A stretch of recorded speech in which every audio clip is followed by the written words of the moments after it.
gizmo? Is this belong to? Right here? Okay, good. All right. It's there. Good afternoon. As you can see, this is about floating offshore wind.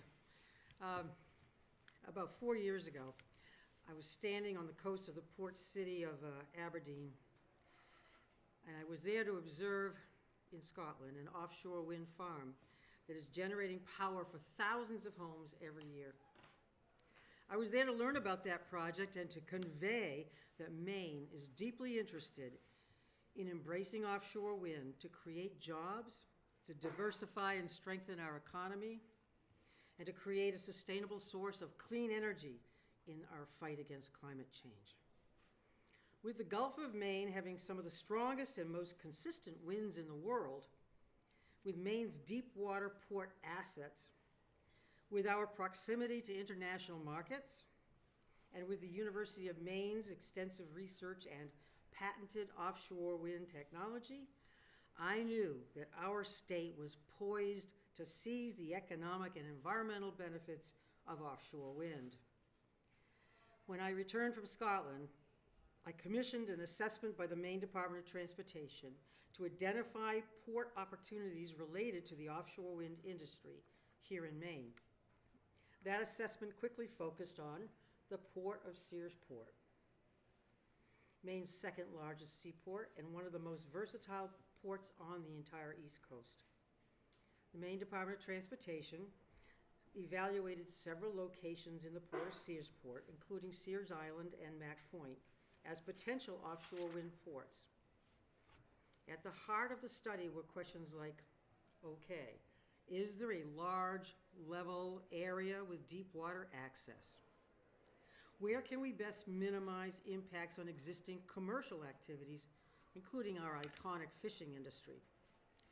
Where can we best minimize or avoid environmental impacts? How can we minimize the cost to the state of Maine?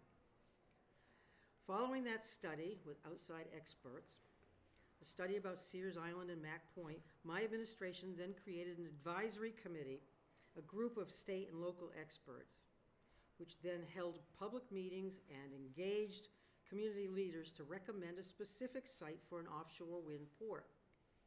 At the same time, we created a broader advisory committee to offer overarching recommendations on how best to develop and support the offshore wind industry as a whole in Maine. That committee and its working groups, which included energy, economic, fisheries, wildlife, science, and environmental leaders from across the state, held nearly 80 public listening sessions before releasing the Maine Offshore Wind Roadmap about a year ago.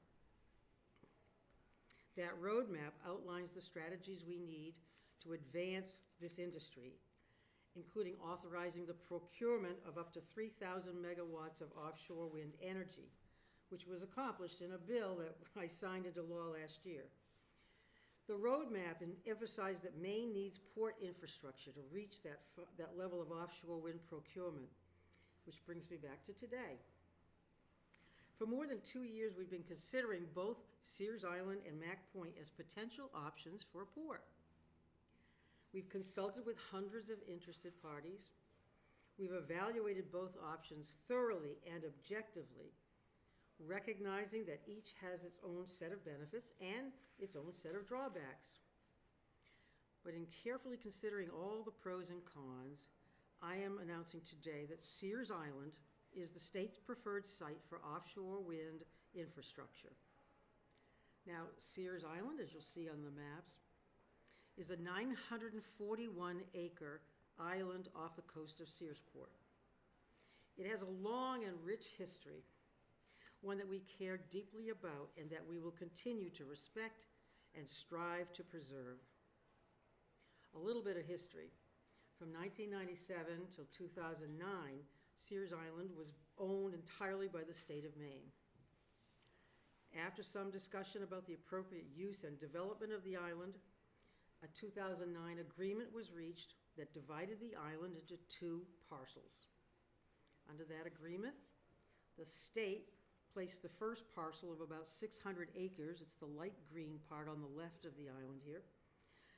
It's about, well, excuse me, the first parcel is 600 acres in the dark green section. About 2/3 of the island is in a permanent conservation easement that was granted to the Maine Coast Heritage Trust.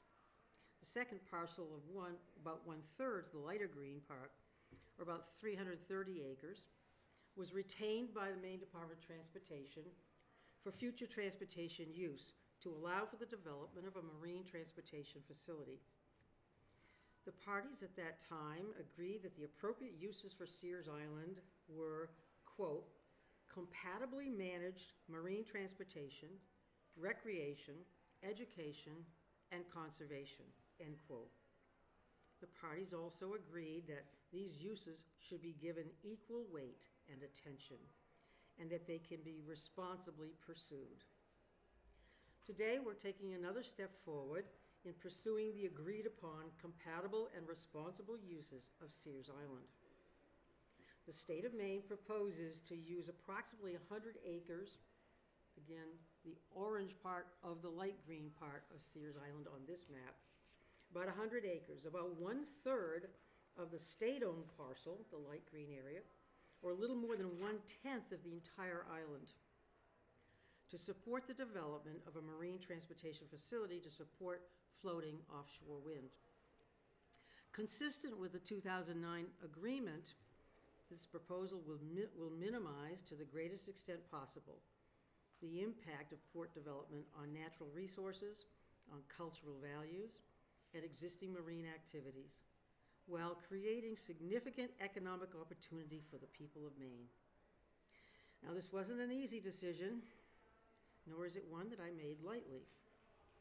But here's why, on balance, I think using part of the state-owned parcel of Sears Island, the orange-yellow parcel there, makes the most sense. One, the parcel of land on Sears Island is already owned by the state. Mack Point, on the other hand, is owned primarily by Sprague, private owner. Two, that means that both the upfront and ongoing costs of to the people of Maine to pursue Sears Island are substantially less than if we were to pursue Mack Point. To use Mack Point, the state would have to lease the land from the private owner, and using state-owned land on Sears Island is more efficient and cost-effective for Maine people in the short term and the long term.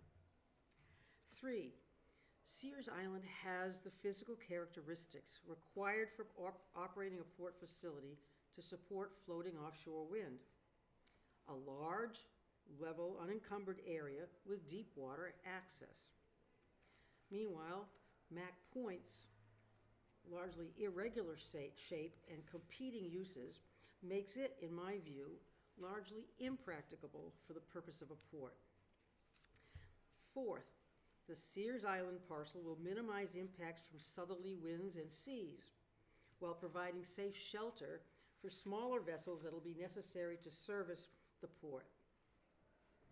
It offers the most direct approach in and out of the Sears Port Navigation Channel, and it allows the existing docks at Mack Point to continue accommodating the myriad vessels necessary to serve Maine's businesses and consumers.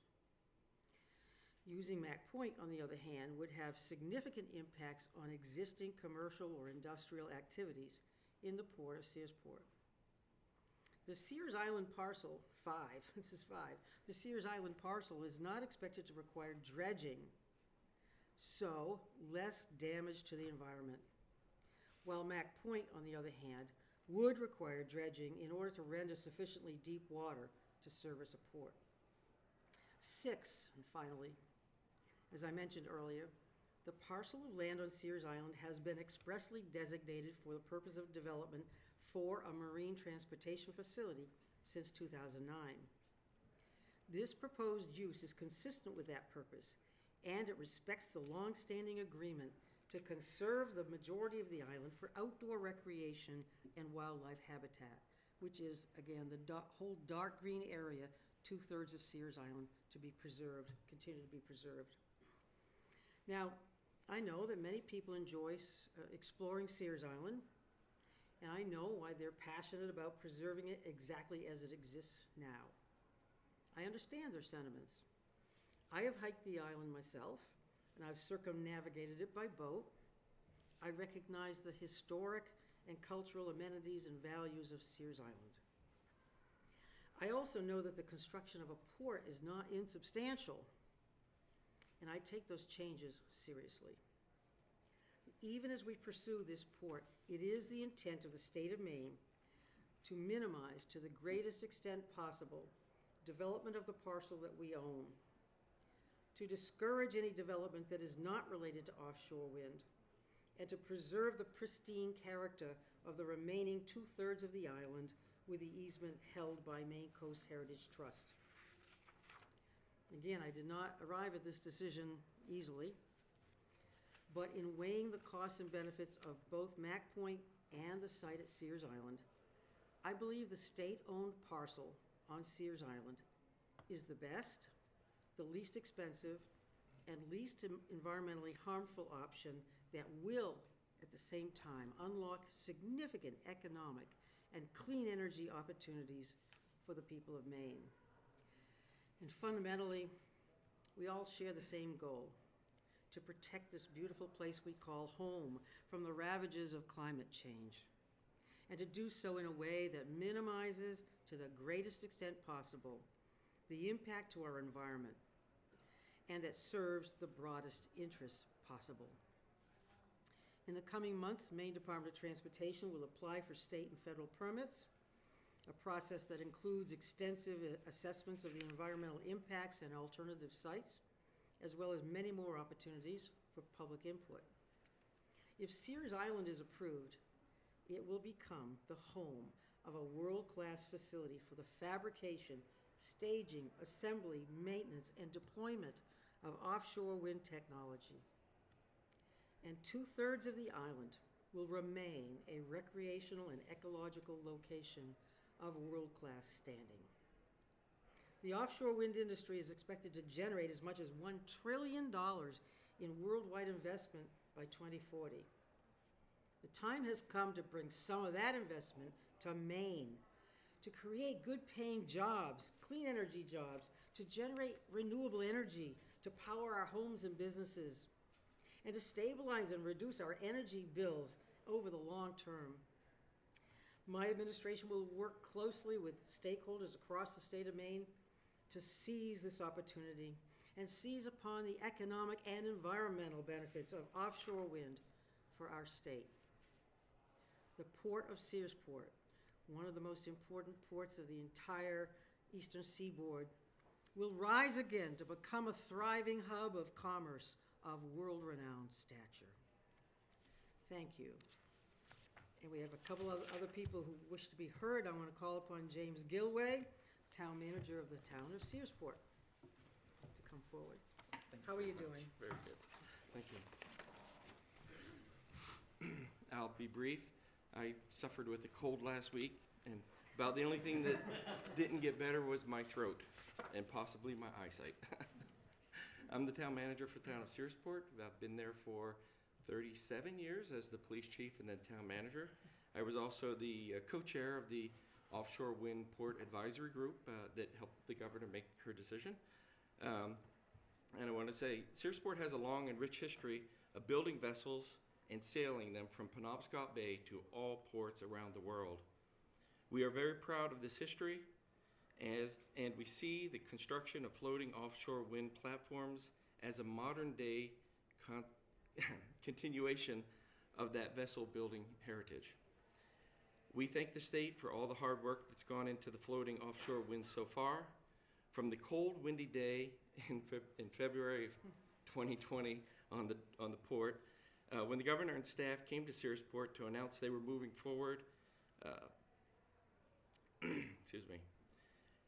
to today, dozens of studies have been conducted, numerous papers written, hundreds of meetings held between the Offshore Wind Roadmap process, the Offshore Wind Port Advisory Group process, the Maine Offshore Wind Research Consortium work, and our participation in the Bureau of Ocean Energy Management Task Force. All of this work was hindered by a pandemic that hit only a few weeks after that announcement in February. We want to acknowledge and thank the University of Maine and Dr. Habib Dagger for all their hard work and efforts in making Maine a world leader in floating offshore wind industry. We probably wouldn't be here if not for their incredible work and their vision. I think it's extremely important to add that our region of the state has been through some tough economic times over the past 10 years. In 2014, the Bucksport paper mill closed, eliminating 500 direct jobs and severely hurting hundreds of small businesses that relied on the mill for trade. We have not recovered from this loss. Floating offshore wind will change that. Our select board has supported the planning and development of this industry.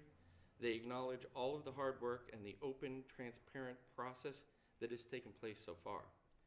We know that the decision of where to place the new offshore wind port was not an easy one to make and will likely be unpopular for some. We support the governor with their difficult decision and look forward to working with the state to ensure that this future development will have the least amount of impact possible. Thank you. Thank you, Mr. Gilway. Senator Curry, Waldo County. Thank you, Governor.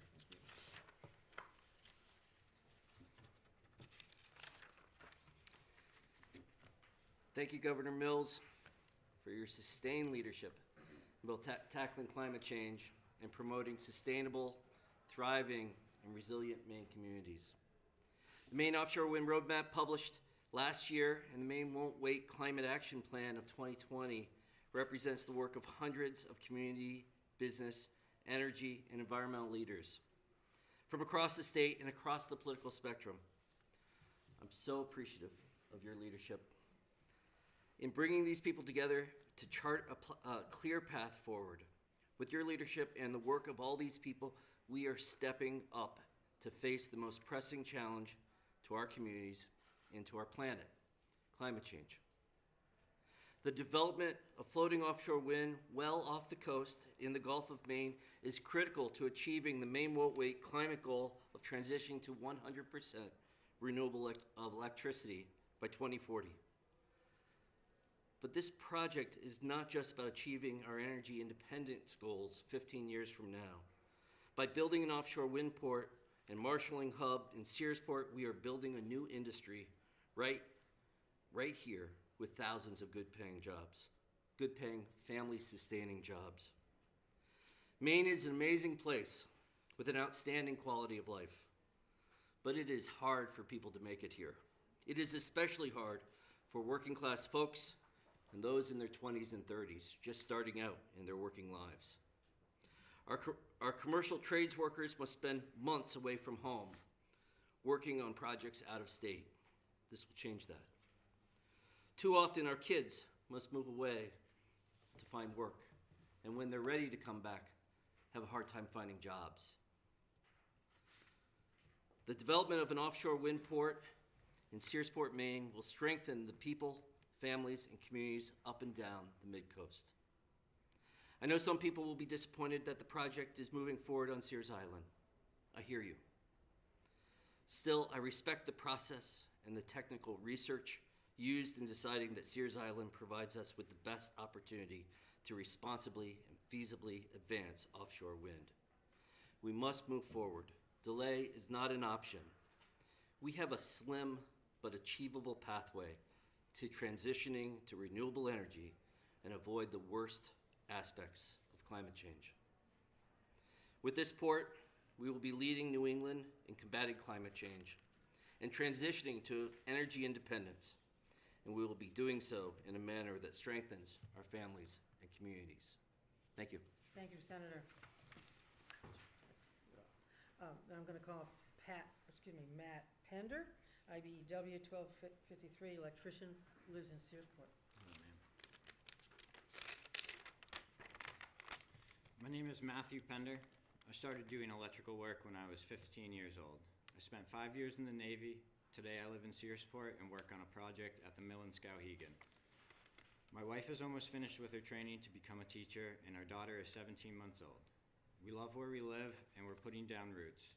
For my daughter's sake, I know that we need to do everything we can to fight back against climate change, and one of the best ways we can do that is to develop offshore wind energy.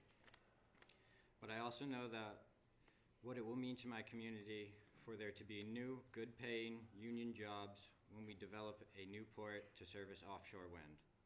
The Mid-Coast has been hit hard the last decade. The mill in Bucksport closed, hundreds of jobs were lost. The town has worked hard to recover, but losing 40% of your tax base and 500 jobs takes time and a lot of effort. Now with a new port, we have a chance to create new local jobs for Maine people. As a construction worker, my work is temporary. Every day I show up, I'm working myself out of a job. Still, I'm lucky to have a good job in Skowhegan right now and the protection that comes from being a member of my union. I want other people to have a chance close to home and not have to follow the work away from Maine. When I think about what a new offshore wind port community will mean for my community, I see a chance for good jobs, a path for the middle class, for more families, and for a stronger future for Maine. It's time that Maine take control of its energy need and develop homegrown sources of energy that we can produce here. With offshore wind, we can become energy independent, and that's what really matters. I support offshore wind and a new port because I know it will be good for people like me, and I support it because I know that it will make the world a better place for my daughter. Thank you very much, Mr. Pender. Great job. And Patrick Woodcock, CEO, President of Maine State Chamber of Commerce. Well, thank you so much for your leadership today, Governor. This announcement today could not be more timely to realizing a clean energy transition and seeking the opportunities and dividends from an offshore wind industry. The Maine State Chamber of Commerce strongly believes that this is the type of infrastructure that should be supported to realize the vision of our decarbonization goals, as this is the type of infrastructure that is holding an entire industry back. Offshore wind, it's been spoken about, but it is tailor-made for our energy challenges. First, as we all know, the wind production in Maine usually produces power about 25 to 30%. Offshore wind produces electricity 45, 50% of the time. Moreover, it's correlated to our winter months when the expectation of heat pump expansion in electric vehicles will be putting pressure on our existing electrical infrastructure. Furthermore, it can interconnect into our existing transmission system very easily. We've all seen the difficulties of siting electrical transmission. With offshore wind, you can utilize the existing power plants, interconnect the clean electricity generation right into our existing transmission system. However, as we've seen this industry bear out across the eastern seaboard, one major limiting factor is our port infrastructure. We simply do not have the acreage, quayside, or unobstructed access to these to the offshore wind areas. Every state across the eastern seaboard is racing to develop this type of port infrastructure, and it is a very unique attributes of what Sears Island presents. First of all, we own the asset. So a lot of states are looking to acquire comparable areas. This is an opportunity that we should seize immediately. The timing is urgent. This fall, we're going to have the Bureau of Ocean and Energy Management move forward with the auction of the offshore and lease areas. These companies will start making their plans of where they want to build these projects. We are signaling today that Maine can be that location with this announcement and the leadership of the Mills administration.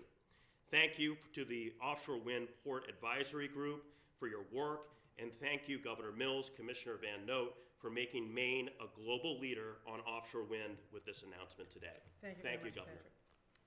Thank you. And Beth Ahern from the Maine Conservation Voters. It's an odd grouping. Thank you, Governor. Good afternoon. What an important day it is. What a milestone for Maine and our clean energy future together. I'm Beth Ahern, the Director of Government Affairs at Maine Conservation Voters. I too want to thank you, Governor, for your leadership on combating climate change and on offshore wind. Thank you very much. I'm someone who cares deeply about protecting our environment. In fact, I've devoted my career to it. For the past several years, Maine has been carefully and thoughtfully conducting the outreach and research required towards today's announcement, the selection of Sears Island as the preferred location for an offshore wind port. This is the first step in an extensive process that will determine where a port will be developed. Throughout this process, you can count on MCV and partner organizations to actively push to ensure that the new port has the least impact on and the most benefits for the environment and local communities. Maine Conservation Voters has been deeply involved in helping to launch the new offshore wind industry in Maine, from co-chairing the Offshore Wind Port Advisory Group, which was my total honor to serve with James Gilway, to serving on the advisory board of the Maine Offshore Wind Roadmap, leading the Mainers for Offshore Wind Coalition, and working tirelessly to pass last year's landmark legislation on offshore wind. We know that transitioning from using dirty, expensive fossil fuels to clean, homegrown offshore wind requires us all. We need state and federal government, coastal community members, environmentalists, the tribes in Maine, labor allies, fishermen and lobstermen, and we need wildlife scientists, university researchers, and other experts all at the table, because we all agree that offshore wind development can and must be designed and executed with a strong commitment to protecting our coastal and marine ecosystems. And that can only be done with painstaking collaboration, which has happened so far. We know our economy and our environment are intertwined, and that we have to mitigate the devastating impacts of climate change while making sure our communities stay strong. Ultimately, if we do this right, we have the opportunity to stimulate economic growth while simultaneously fostering a sustainable energy future. The transition to clean energy means taking bold action to meet our climate goals and requires a disruption to the way we've always done things. We've got to harness this opportunity and engage fully in the process. We need to create the infrastructure this industry demands. We need to see the process through. So today, let's celebrate this pivotal moment for Maine and our collective commitment to a cleaner, brighter future. And tomorrow, let's continue the work. Thank you very much. Thank you, Beth. Thanks very much for being here. And finally, I want to call upon Sarah Haggerty, Maine Audubon Conservation Biologist. Thank you, for Governor. being here. Good afternoon. I'm Sarah Haggerty. I'm a conservation biologist with Maine Audubon, which is Maine's oldest and largest wildlife conservation organization. Maine Audubon is dedicated to the protection of wildlife and wildlife habitats in Maine, and nothing in our history has presented as severe a threat as climate change. Centuries of burning fossil fuels have begun to alter the very essence of the places that we know and love. We know these changes are happening because we can see them, we can measure them, and we know the changes will accelerate without quick and decisive action, forever altering the state we've worked so long to protect. Among those actions must be the rapid deployment of renewable energy resources at the expense of fossil fuels. Floating offshore wind in the Gulf of Maine presents an opportunity not just to produce a large amount of clean energy locally, but to do it in a way that limits the impacts to Maine's wildlife. Maine Audubon is proud that Governor Mills is leading Maine into a renewable energy future. Of course, like any new development, if not responsibly sited, constructed, and operated appropriately, offshore wind in the Gulf of Maine could put additional pressure on already vulnerable bird, bat, fish, and other marine wildlife populations. For several years, I've focused my work on the intersection of renewable energy development and wildlife habitats, working to understand the potential impacts of offshore wind and how to avoid them. As a result of this, I and other biologists in Maine and across the globe believe that offshore wind can successfully coexist with wildlife here in the Gulf of Maine and around the world. 3 decades of offshore wind development in Europe has shown that offshore wind power can be responsibly sited, constructed, and operated with appropriate mitigation measures to protect local wildlife and other natural resources. but it takes work and dedication to ensure that those measures are put into place. Today's announcement bolsters our confidence because a deepwater port in Maine helps ensure that the development process is guided by local experts, including Maine's biologists and other stakeholders who are committed to conserving the Gulf's natural resources while embracing Maine's renewable energy transition. Maine Audubon remains committed to ensuring that the impacts of offshore wind and port development are minimized and avoided to the greatest extent possible, and we're proud that the state is embracing the renewable energy we need to prevent the worst effects of climate change. Thank you very much, Sarah. Thank you. We also have other notables here today. Habib Dagger from the University of Maine's, I can't give the full name of the brilliant engineering individual who how many patents do you hold relating to offshore wind alone? Lots. Anyway, who's been a leader in this area for 20 years, I think, at least, and Matt Burns, Representative Crafts, Commissioner Van Note, and many others here to answer any questions or provide any further comments. Governor's Office of Energy. Hey, how are you? More union people. Any quick questions? Hi. How long do you expect the permitting to take, and is there a risk of legal challenges that could tie this up for a while? Anything you do in life poses a risk of legal challenges. Hey, and I'm a lawyer. Yeah. But how long? I can't give you an estimate for the time that the permitting will take. It's about a year, maybe. Federal and state permitting. It'll go through two companion processes. Anybody else? Yes. These kinds of projects have faced some opposition from lobstering groups, especially. I know the Maine Audubon just spoke to kind of those concerns, but what would you say to people in the lobstering industry that are concerned about how this might impact their careers? Thanks. Well, I think the port itself, what you're really referring to is the research array, or actually offshore wind turbines, and that's a different issue. But I was very pleased that BOEM, the Bureau of Ocean Energy Management, recently said that they would accept our recommendation that any commercial siting, they may be issuing leases later this year, would avoid the LMA1 area, for instance, which the lobstermen very much wanted to do, and we supported that, and the congressional delegation as well wrote to BOEM and asked them to avoid the heavy lobstering areas. So, and we've been engaging with the fishing industries, many of them, all along in this outreach effort. Any other questions? How much do you anticipate this project to cost, and who's going to pay for it? We're going to have a bake sale next week. No. I mean, realistically, $200 million, which is not chump change. And it's going to cost a lot no matter where it's sited. But we're trying to minimize that cost in part by selecting, recommending Sears Island, part of Sears Island that is already owned by the state.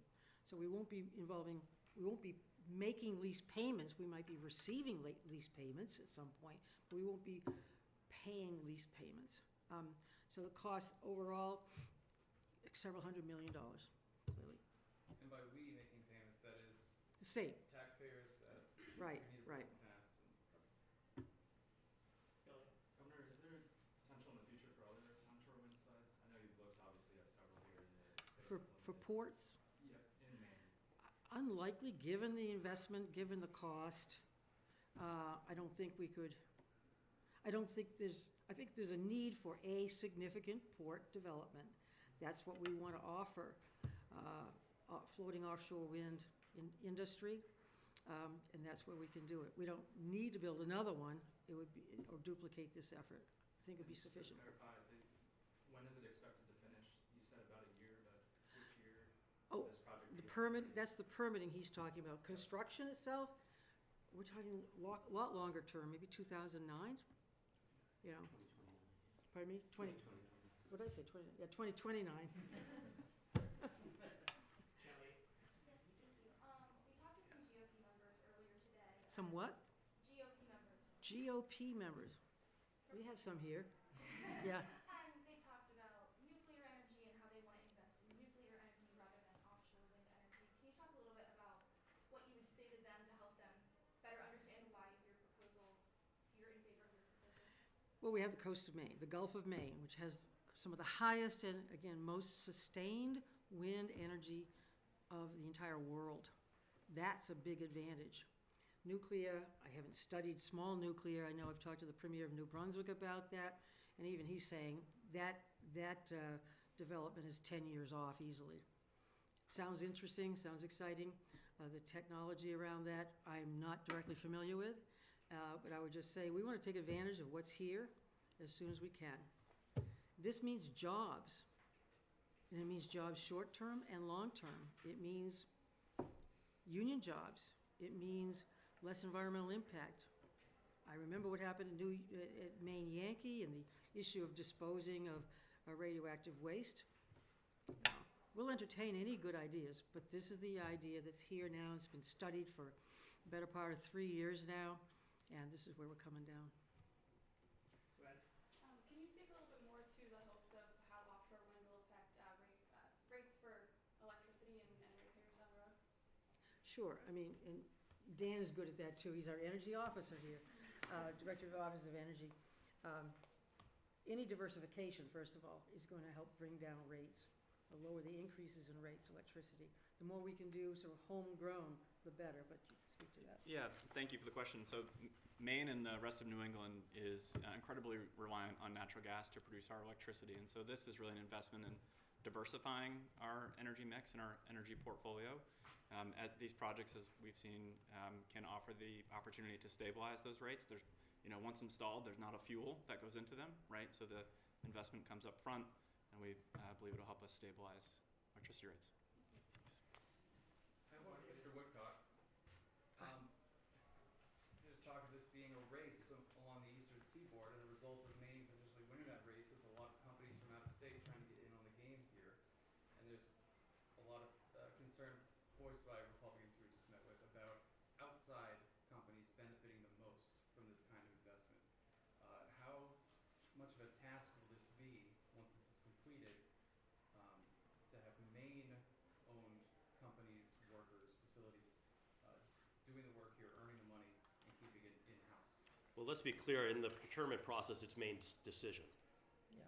So you'll be evaluating bids across all these companies, and what do they want to accomplish is a successful winning bid that would ultimately be with the Maine Public Utilities Commission with an RFP from the Governor's Energy Office. That includes qualitative benefits, including economic development. So they'll be sharpening their pencil to say, how can we win this bid? How can we provide the most economic benefits to Maine?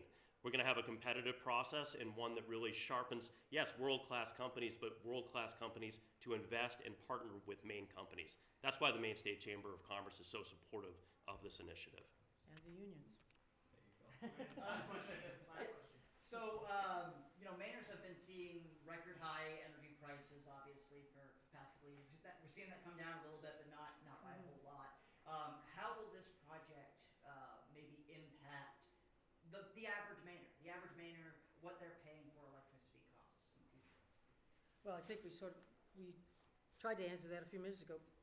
Dan, you want to? Yeah, sure. So I think, again, pricing is a complicated thing in itself, but. yeah, again, so we have seen those price increases as a direct result of our over-reliance on natural gas and therefore the global energy markets and price swings from global events. This is an investment in Maine-made clean energy that we think will stabilize rates. As Patrick mentioned, we're going to run a competitive process. We're going to have them sharpen their pencils and give us their best price and move forward with those that are able to meet that best price in a competitive process. Thank you, everyone. Thank you. Thank you, Governor. Thank you, Pat.